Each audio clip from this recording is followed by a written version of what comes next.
Assalamualaikum warahmatullahi wabarakatuh. Saya Selmi Anwar dari jurusan akuntansi dengan NIM A0312210072. Baiklah, pada kali ini saya akan menjelaskan terkait chapter 9, yaitu The Analysis of Competitive Markets.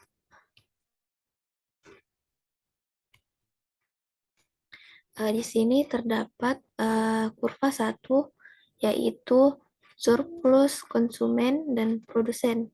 Di mana pada kurva ini terdapat konsumen A akan membayar $10 untuk sebuah barang yang harga pasarnya $5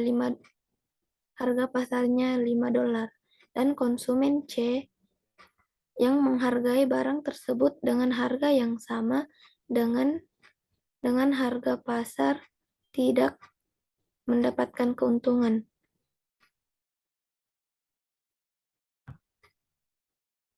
Surplus konsumen yang mengukur keuntungan total untuk semua konsumen adalah area yang diarsir kuning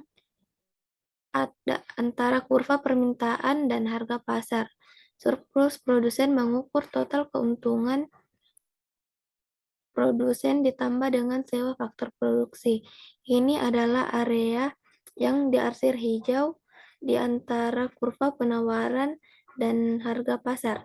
Bersama-sama, surplus konsumen dan produsen mengukur manfaat kesejahteraan dari pasar yang kompetitif.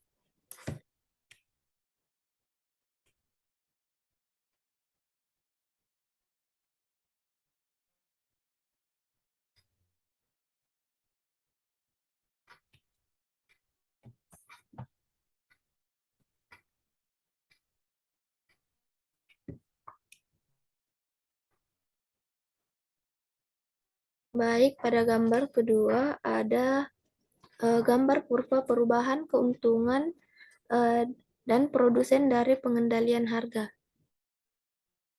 Harga suatu barang telah diatur agar tidak lebih tinggi dari harga maksimal, yaitu di bawah harga clearing pasar P0. Keuntungan bagi konsumen adalah selisih antara persegi panjang A dan segitiga C.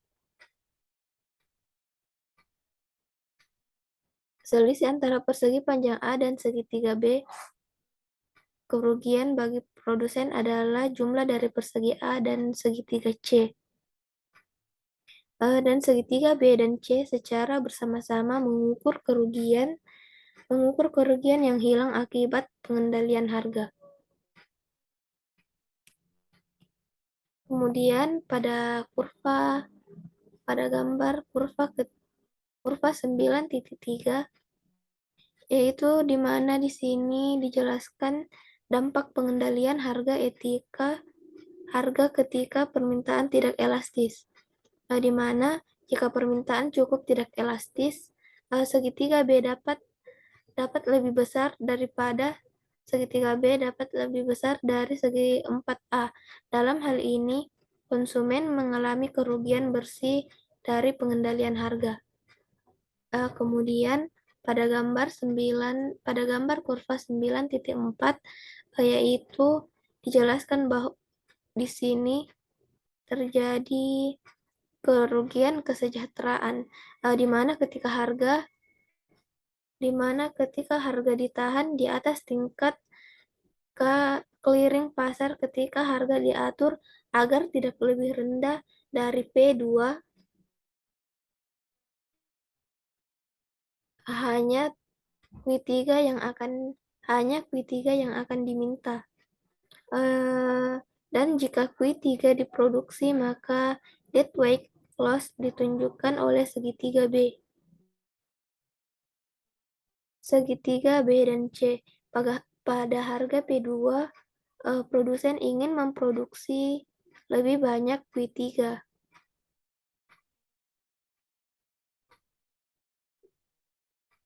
Pada harga P2, produsen ingin memproduksi lebih banyak dari Q3. Jika mereka melakukannya, deadweight loss akan menjadi lebih besar.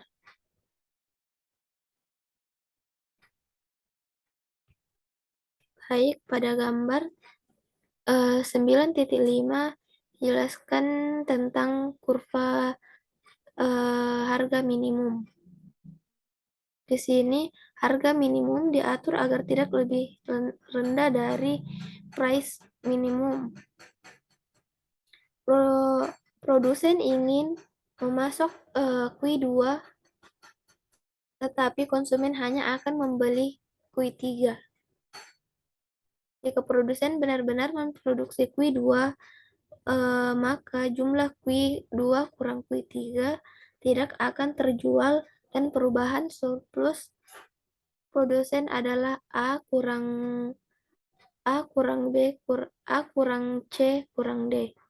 Dalam hal ini, produsen sebagai sebuah kelompok mungkin akan menjadi lebih buruk.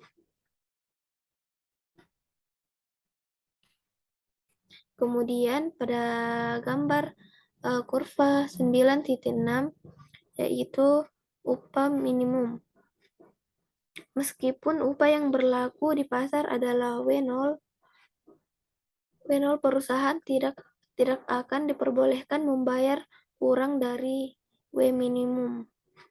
Hal ini mengakibatkan pengangguran sebesar L2 dikurang L1, dan kerugian bobot mati yang diberikan oleh segitiga B dan C. Kemudian pada gambar 9.7 yaitu kurva upaya harga. Untuk mempertahankan harga PS2, untuk mempertahankan harga price S di atas harga clearing pasar P price 0, pemerintah membeli sejumlah QG. Ini adalah garis QG. Keuntungan yang diperoleh produsen adalah A ditambah B ditambah D. Kerugian yang dialami konsumen adalah A ditambah B, dan biaya yang harus ditanggung oleh pemerintah adalah persegi panjang berbintik-bintik. Ini adalah gambar persegi panjang yang berbintik-bintik. Yang luasnya adalah PS dikali Q2 dikurang Q1.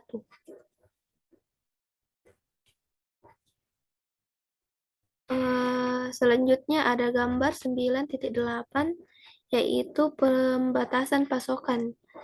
Untuk mempertahankan harga P price S di atas harga clearing pasar P price 0, pemerintah dapat membatasi pasokan hingga Q1, baik dengan memperlakukan kuota produksi seperti pada medali taksi atau dengan memberikan insentif finansial kepada para produsen untuk mengurangi produksi seperti pada pembatasan luas lahan di sektor pertanian. Agar intensif ini berhasil, intensif tersebut setidaknya harus sebesar B tambah C tambah D, yang merupakan keuntungan tambahan yang diperoleh dari penanaman mengingat harga PS lebih tinggi. Oleh karena itu, biaya yang harus dikeluarkan oleh pemerintah setidaknya sebesar B ditambah C ditambah D. Kemudian pada gambar kurva 9.9 dijelaskan mengenai tarif impor atau kuota yang menghapuskan impor, di mana dalam pasar bebas harga domestik sama dengan harga dunia, yaitu PW. Total QD dikonsumsi di mana QS dipasok secara domestik dan sisanya diimpor. Ketika impor dihilangkan, harga akan naik menjadi P0. Keuntungan yang diperoleh produsen adalah trapesium A. Ini adalah trapesium A. Dan kerugian yang dialami konsumen adalah A ditambah B ditambah C, sehingga deadweight loss adalah B ditambah C. Kemudian pada gambar titik 9, 10 mengenai tarif atau kuota impor, kasus umum. Ketika impor dikurangi, harga domestik dinaikkan dari PW menjadi P. Hal ini dapat dicapai dengan sebuah kuota atau dengan sebuah tarif T sama dengan P dikurang PW. Trapesium A sekali lagi merupakan keuntungan bagi produsen domestik. Kerugian bagi konsumen adalah A ditambah B ditambah C ditambah D. Jika menggunakan tarif, pemerintah mendapatkan D. Pendapatan dari tarif sehingga kerugian domestik bersih adalah B ditambah C. Jika menggunakan kuota, persegi panjang D menjadi bagian dari keuntungan produsen luar negeri dan kerugian domestik bersih adalah B ditambah C ditambah D. Kemudian pada gambar 9.11 dijelaskan mengenai kurva iniden pajak. PB adalah harga termasuk pajak yang dibayarkan oleh pembeli. Kemudian PS adalah harga yang diterima penjual dikurangi pajak. Di sini beban pajak dibagi rata antara pembeli dan penjual. Pembeli kehilangan A ditambah B, penjual kehilangan D ditambah C. Dan pemerintah memperoleh pendapatan A ditambah D dan kerugian bobot mati adalah B dan C. B ditambah C. Kemudian pada gambar kurva 9.12 dijelaskan mengenai pengaruh pajak tergantung pada elastisitas penawaran dan permintaan.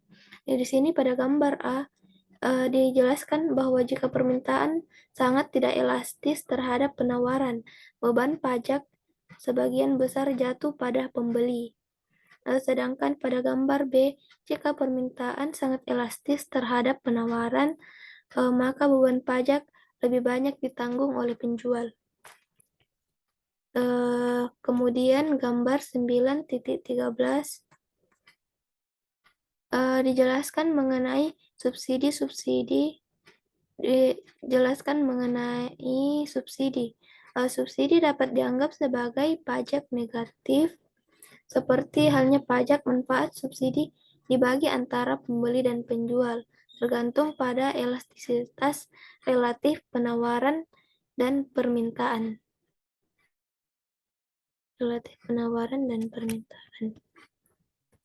Baik, itulah tadi penjelasan mengenai kurva-kurva pada chapter 9. Saya tutup dengan ucapan wabillahi taufiq wal hidayah. Wassalamualaikum warahmatullahi wabarakatuh.